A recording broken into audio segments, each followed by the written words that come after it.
name's Michelle Hammond. I'm doing another Life in Lockdown series, and I am joined by the lovely Laura Meeson, who is going to join us on our Q&A session today. So welcome, Laura. Hi.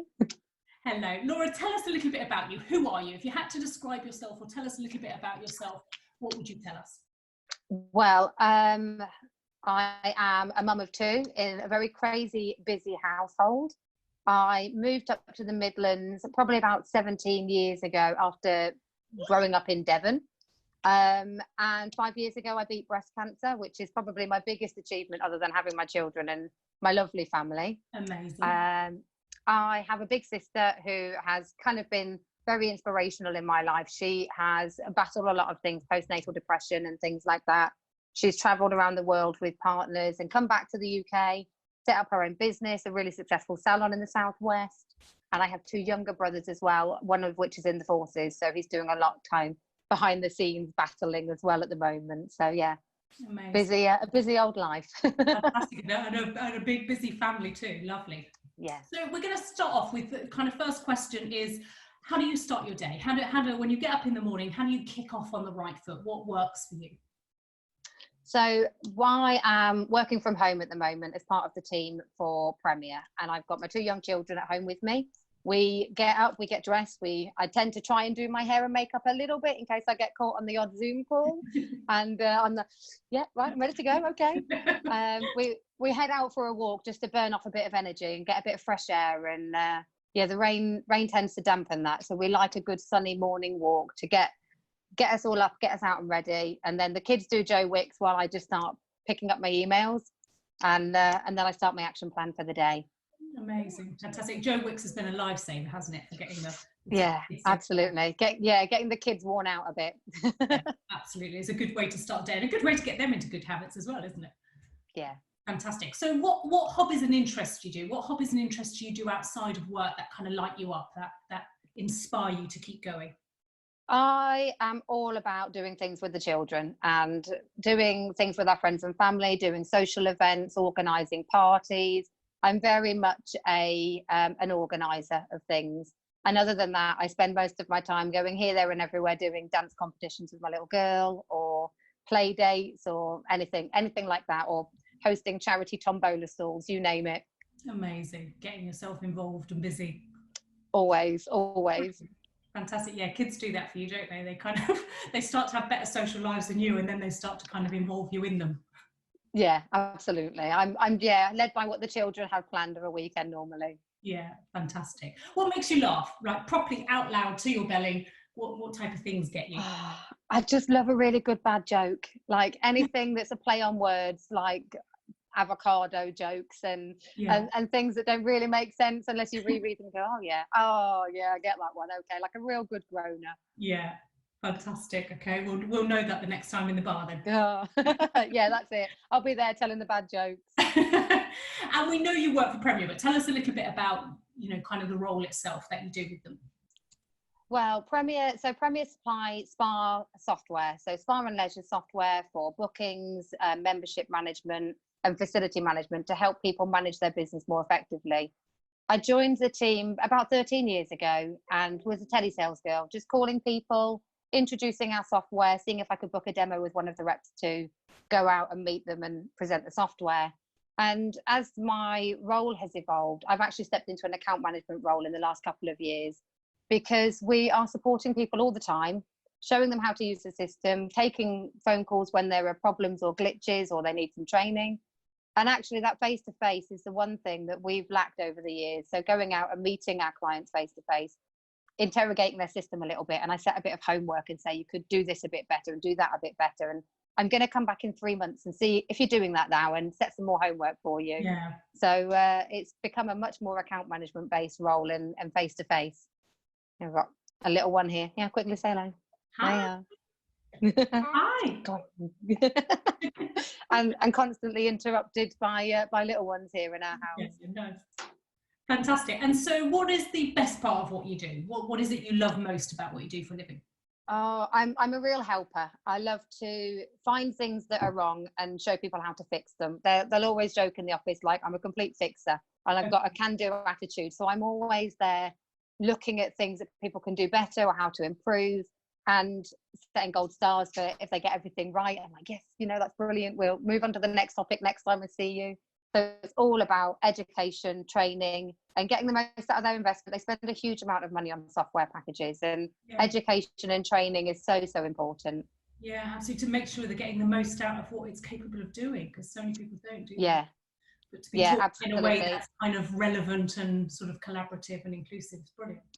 Yeah, and taking that feedback. So if there's something that they're not able to do, or they want to do something and they don't know how, either showing them a way to do it if there is a way, or looking at that with our development team to encourage new features, new functionality, and then being able to ring somebody and say, we've fixed that now, that's working for you. It's a great feeling.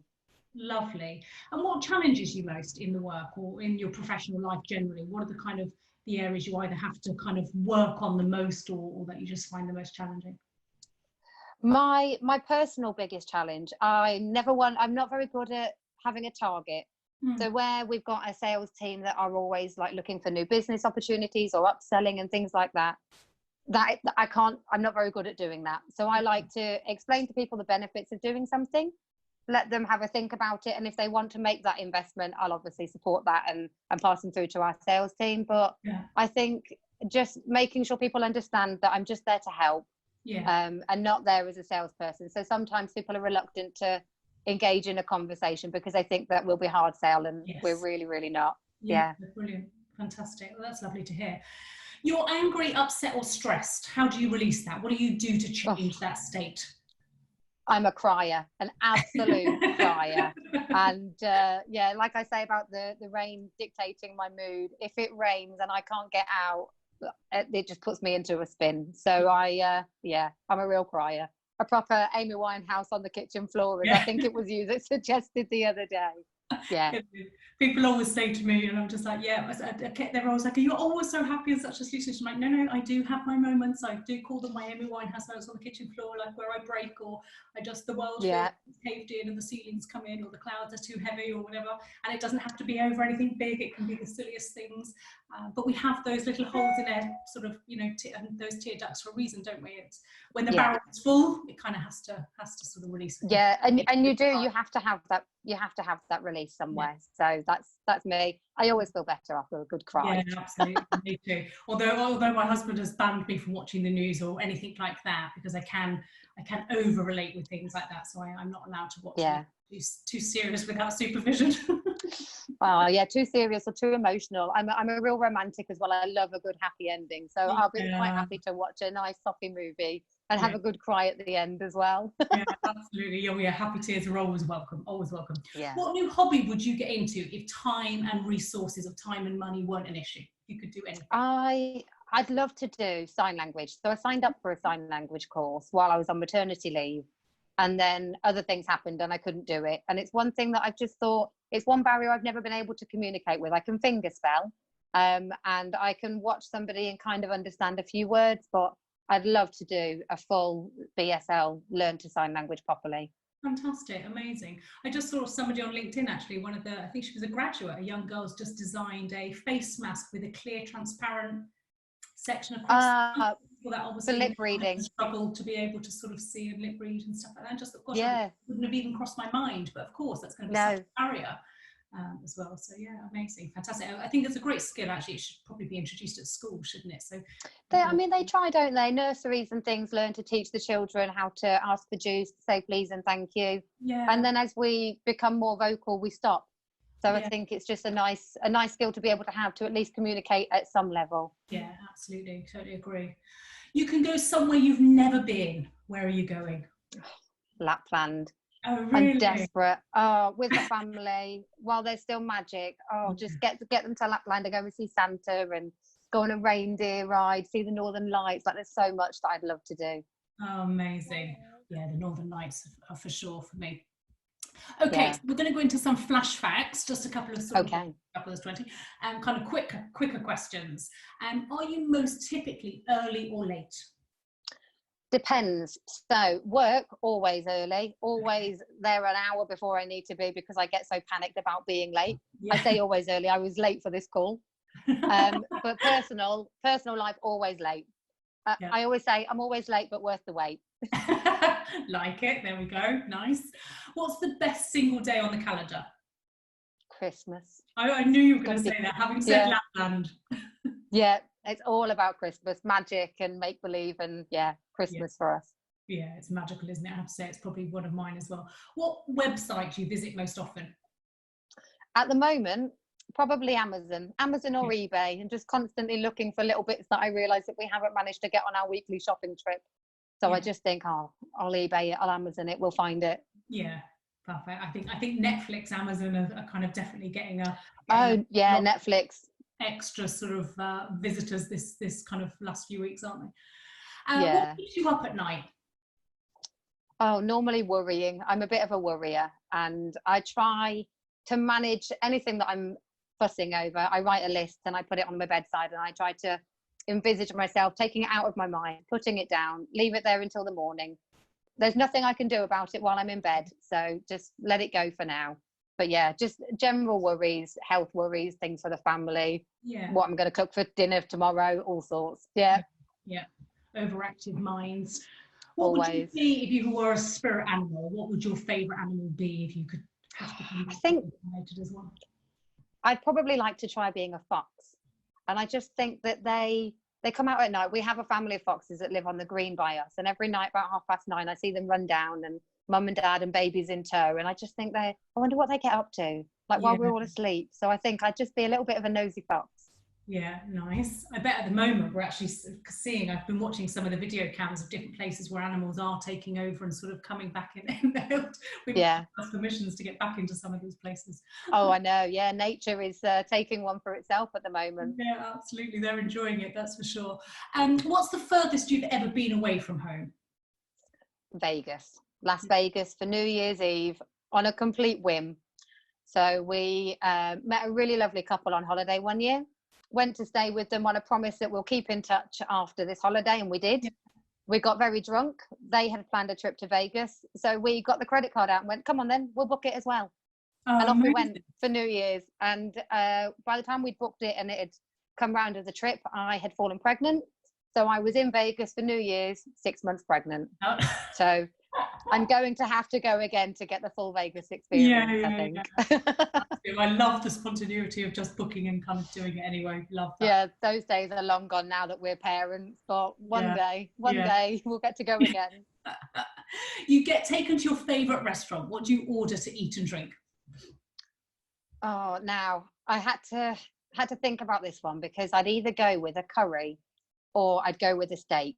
Yeah. And I think if I went down the steak route, it would have to be just a nice steak, blue cheese sauce, sweet potato fries, glass of fizz, and then probably something chocolate brownie with a bit of vanilla ice cream, I think, to put in. Oh, Not nice. that I've given this too much thought, you No, know. I'm coming with you to that. Mm. It's amazing how much Indian food we've had this morning, actually. I've done quite a few sort of sessions this morning, and there's a lot of chicken madras was coming up. I was like, yeah, the spices are... See, I'd be more mild. I'm more a pasanda kind of girl, but I think you can have a takeaway curry. You can't have a takeaway steak. No, exactly. It's got to be eaten, done for you. Yeah.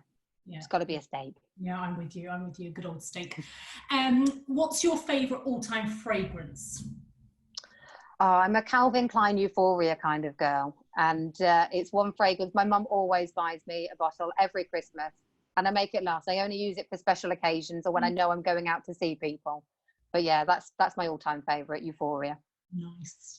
And I love it when people get into the habit of buying you what you love as well. Yeah. You rely on it, don't you? You rely on them kind of helping stock you back up. You kind of open it and go, oh, you remember, thank you. Relief. Yeah, that's it. What's your must-read book, paper or magazine? Well, I've been doing a lot of kind of managing my own mental well-being at the moment. So I've had a new book that I took on holiday recently, and it is, I'll have to remember what it's called. I have it. The Rules of Life by Richard Templer. Yeah. And my husband has got The Rules of Thinking. Okay. So he's a bit of an overthinker, and I just like to make sure I'm managing things as well as I can. So between us, we're doing a bit of looking after our own mental well-being with our learning to cope and learning just different tactics to let things go a little easier. Yeah, it's so important, isn't it? And I think actually, I just got off a call earlier with people looking at kind of, some of their key services. I mean, I've always said, for one, that we should do more for the mental health of their medical profession anyway, because, we know as therapists how it can be when you're working with clients one-on-one in a treatment room. It's an emotional roller coaster. But imagine we're dealing with most people coming that are relatively well. And so actually imagine dealing with the level of illness and dis-ease and discontent that they see, and obviously never them right now. Actually it's really important we put much more emphasis on sort of helping people learn strategies that help them cope with their become that much more easily. There's a new initiative that's being launched. If you know Sam Pearce from the Potting Shed Spa, she's working to do a safeguarding for mental wellbeing for therapists, Low Ears Foundation, or Low Ears Initiative, and that's really worth looking into. And that's more about, who's caring for the carers, who's looking after the people that are looking after our consumers. They're coming into our spas. Our therapists are completely burnt out with emotional exhaustion, and it's so important to look after our well-being. Absolutely.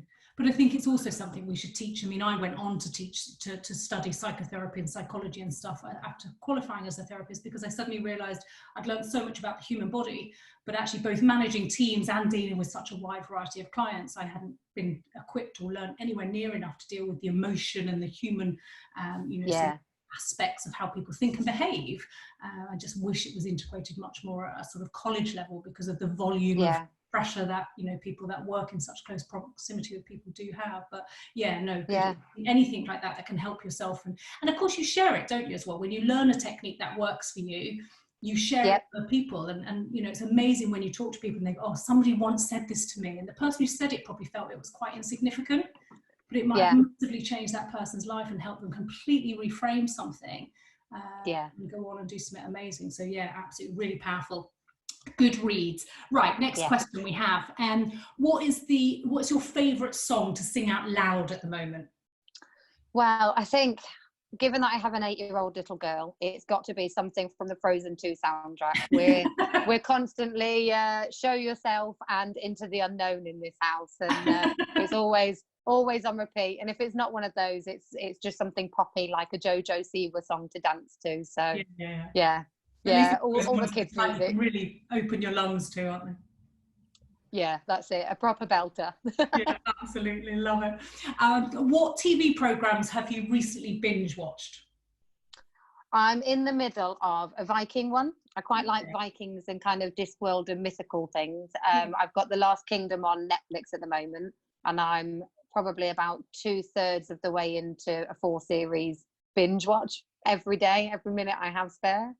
And my husband hates all of that, so we compromise on an evening, and we've been watching Outer Banks on Netflix as well. So a bit of a treasure hunt and things. Quite good. Yeah, good watch.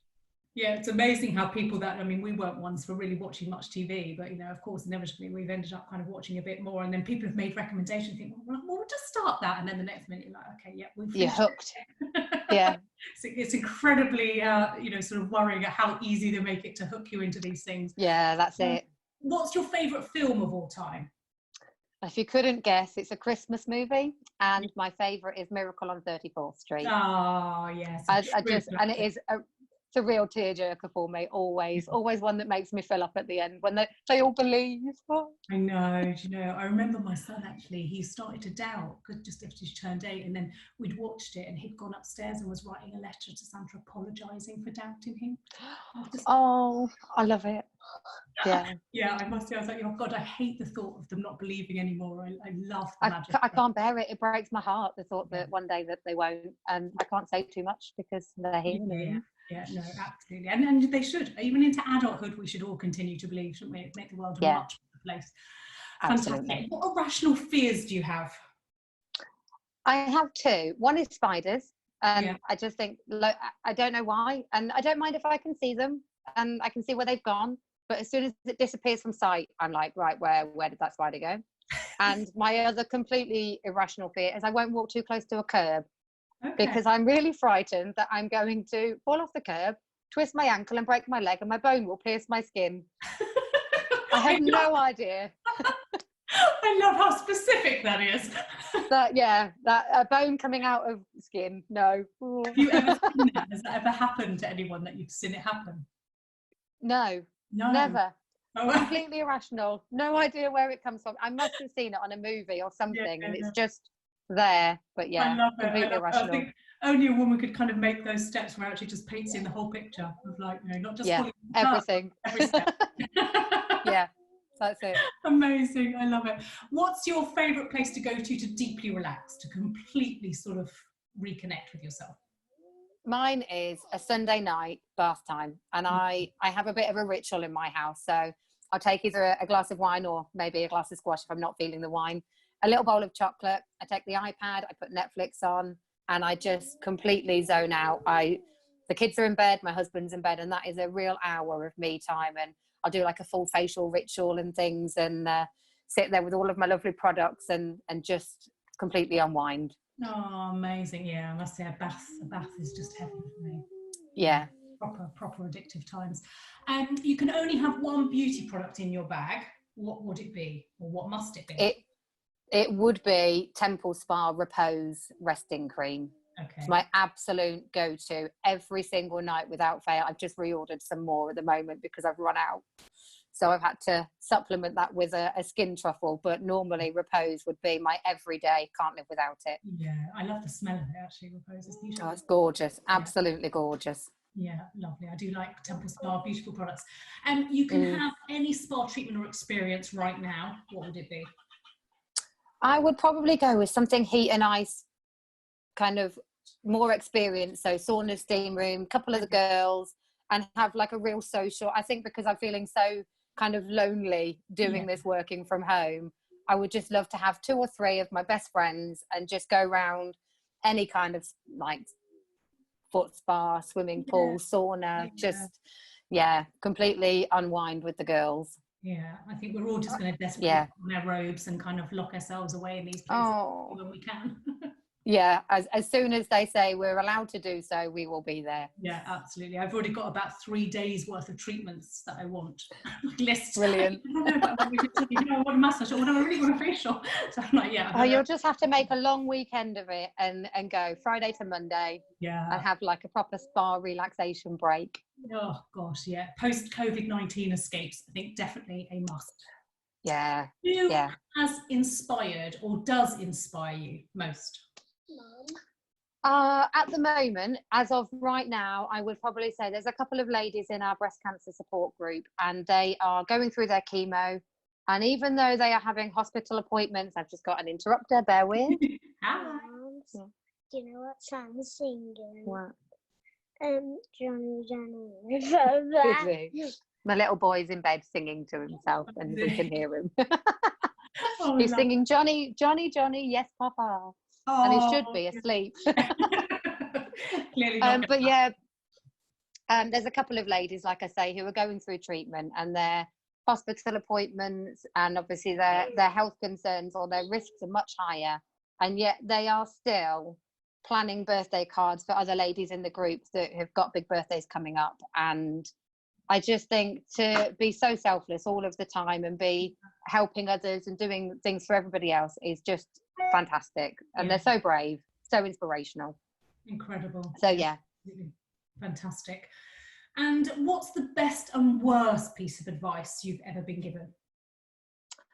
The worst piece of advice probably is things like life isn't fair, or just let it go, and things that are just kind of just pushing away how you feel about things. And I think actually what you should be looking to do is, if you're not happy with something, look at a way to try and make it change. And don't just go, right, well, life's not fair. Oh, okay, well, I'll just put up with that then, because that isn't a great mindset to have. There should always be a way to make something better, or help somebody make something better. And the best piece of advice actually came from a client a few years ago. She wrote a poem to me, and I don't know where she had it from. And it says, life isn't always froth and bubble, 2 things stand like stone. Kindness in another's trouble and courage in your own. And I just think I'm all about being kind and trying to help people, but you also have to have that bit of bravery as well, and kind of look after yourself. But that poem, I've written that to so many people since. Yeah, that's really beautiful. And that came from Mary at Moore Hall, and she's no longer with the team there, but she was fantastic. Amazing. Well, thank you, Mary. That's beautiful. I'm going to read that with my kids too. That's a beautiful one. Yeah, it's a good one. Yeah, amazing. And they say everyone has what was the most memorable gift you've received? The most memorable gift, I'd have to go with one my sister sent to me. And again, it goes back to my chemotherapy days. She sent me a massive survival pack. She'd done a beautiful bag all branded with Laura's survival bag, and it had in there everything that I could possibly need. So there was colouring books, there was boiled sweets, and all the types of things that she'd done a lot of research into how to get through chemo and what things would be really helpful. And she went through a big bag, sent it all up to me, and I just cried. I'm a big crier, as we know, but I just cried when I opened it, and I went through everything, and I've still got some of the things now. I've got the tin of colouring pencils, and I don't let the kids have them because they're mine. They were mine. Yeah, that's it. But then again, I've taken that experience that I had from her, and I share that with ladies that are also going through treatment, and what recommendations I've had and things that helped me. And that's probably been one of the most thoughtful things I've had off anybody in a very long time. And that tends to be the best gifts, isn't it? When you can just sense somebody's really either got to know you, knows you, or just put a lot of thought into maybe something you're going through at the moment, and gifted on a basis of that. Yeah, amazing. Yeah. Say everyone has a book in them. So what's yours? What would yours be about? Oh, mine would have to be something about courage and kindness, facing things and knowing how to get through them, allowing yourself to lean into those feelings when you are having a wobble, and it's okay to have a cry and it's okay not to be okay, but putting a plan in to help. I'd probably do some kind of self-help fixer type guide, I think. A guide to survival by Laura Meeson. Fantastic, there we go, titles in. Yeah, that's it. Amazing, lovely. Laura, I've just got a couple of questions now that are more specific to obviously life in lockdown. So what is the most bizarre or craziest thing you've done since life in lockdown? We've not really done anything too crazy. So I think the craziest we've done is my little girl loves to try and do YouTube videos. So I've become expert filmer and video editor. She recently had her 8th birthday in lockdown. We were meant to have a bit of a party and a sleepover. So we still had all of the airbeds and everything out in the lounge, and me, my husband and my daughter had a sleepover together in the lounge. Oh, she says and Sam, but we put him to bed really. And we all slept in airbeds on the lounge. So amazing. Not too crazy, not anything too out there, but But it's not every year that you have a birthday on the lounge, is it? With like airbeds. No, that's it. Nice. That's it. Fantastic. Yeah, sleepover memories. Lovely. What's the biggest lesson you've learned in lockdown? Not to be too serious, I think. So I'm doing a lot of conference calls and online training for people to help them get the best out of their system. And I've had to apologise, and I say earlier, I had to apologise for my children making noise. And then I apologise because I apologised for them. And we didn't choose this. We're not working from home. We're not homeschooling. We are surviving a crisis. Absolutely. And I think just don't take it all too seriously. We're all doing the best that we can. We are all in this together. And if we can all just do a bit to help each other and not get frustrated when the kids are screaming in the background, then I think we'll all be okay. We'll come through it. Absolutely. And I think even outside of COVID-19, I think, I'm always a massive believer that women should never apologise for having their children around them or as part of their life and needing to prioritise them sometimes anyway. I mean, at the end of the day, it's how the world sort of moves, isn't it? And actually, if we're loving and looking after our children, then we should be engaged and supporting them. So whether they're by the side of the camera or in front of it. What do you hope as an industry we do less or more of as a result of learning and living life in lockdown? What do you think? I think it is, I guess. Making time for yourself. So a lot of people are saying that they have this newfound time that they've got. They've refreshed their education. They've started doing more of what they've been putting aside to do. So we've got people that are starting to do new training courses, or they're focusing on their diplomas or their degrees, and they've got that extra bit of time to do it.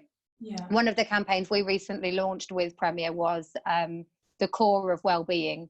and we were delivering the Temple Spa Contourist mask to all of our clients with the aim of, you put these masks on and you just lie down and you have 15 or 20 minutes of complete relaxation. And people just are not taking enough time for themselves. And I know we desperately want the spas to be busy and we desperately want everything to be back to a new normal. But I think it's important that we don't then get lost and just become so busy catching up with what we've missed. We then put ourselves on the back burner and don't look after ourselves properly. Yeah. So Absolutely. still focusing on ourselves, education, looking after our own well-being, and just taking 10 minutes just to look after yourself, I think will be really important as we keep pushing to get back to the normal trading levels that we had before. Yeah, amazing. Agree totally. And I think that's the risk, isn't it? Is that, you know, we as an industry, we weren't particularly good at looking after ourselves anyway, preaching it, necessarily always living and breathing it. And actually it's more important now than ever that we kind of, you know, walk the talk, isn't it? And that we show people that yes, we're open and business is available. And as it phases, of course, hopefully people can get back to, you know, good levels of profitability and be successful in their businesses and their ventures, but not forsaking their people. You know, absolutely. Protecting everyone's sort of well-being. Amazing. Thank you. Listen, Laura, thank you so much for joining me. I know. Thank you for having me. I very cheekily asked everyone to sort of say yes before I sent the questions. So I was really delighted that so many people came back and said yes. It was just a joy to kind of have you on here with us and sort of learn a little bit more about you. And we're on to that glint of Christmas now in your eye. Ready. And hopefully we get to catch up sort of as life of lockdown lifts and we can move into our sort of new normal. But thank you so much for joining us and sharing. Oh, it's a pleasure. Thank you. Thank you for inviting me to join as well. That's a pleasure. You take care.